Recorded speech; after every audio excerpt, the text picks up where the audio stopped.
भारतीय फिल्में दहशतगर्दी और जराइम पर उकसाने का बड़ा जरिया। मासूम बच्चे पड़ोसी मुल्क की फिल्मों का गहरा असर लेने लगे। कराची के इलाके एफबी एरिया में चंद रोज कबल 7 साला बच्चे को जिबा कर दिया गया था। पुलिस ने कातिल 14 साला सुफियान को गिरफ्तार किया, जो मकतूल का कजन है। दौरान तफ्तीश मुलजिम ने हौलनाक इंकशाफ किया। बताया कि उसने भारतीय फिल्म और ड्रामे देख कर कत्ल की मंसूबाबंदी की।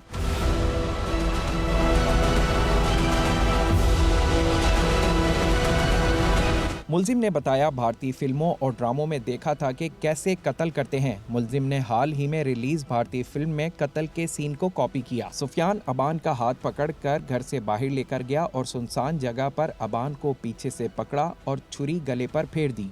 जिस दिन मैं स्कूल से आया था उस दिन ये मुझे तंग कर रहा था। उसी दिन मेरे दिल में पता नहीं क्या हुआ, तो मैं इसको ले आके उधर मैंने इसका कत्ल कर दिया। फिल्मों में देखता था क्या ये ऐसे कत्ल करना। माहिर नफ्सियात कहते हैं कि ऐसे कातिल फिल्मों में देखकर या जिंदगी में सख्ती से इस जानिब रागिब होते हैं। उन्होंने बहुत वायलेंस देखा होता है अपनी जिंदगी में, फिजिकली भी, एक्चुअली भी, या मूवीज और इसमें।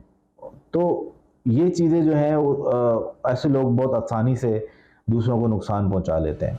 हुकूमत के साथ साथ वालिदैन का भी फर्ज है कि बच्चों को ना सिर्फ इस तरह की फिल्मों से दूर रखें, बल्कि उनको अच्छे और बुरे की तमीज़ सिखाएं। नवीद अमीर, GTV न्यूज़, कराची।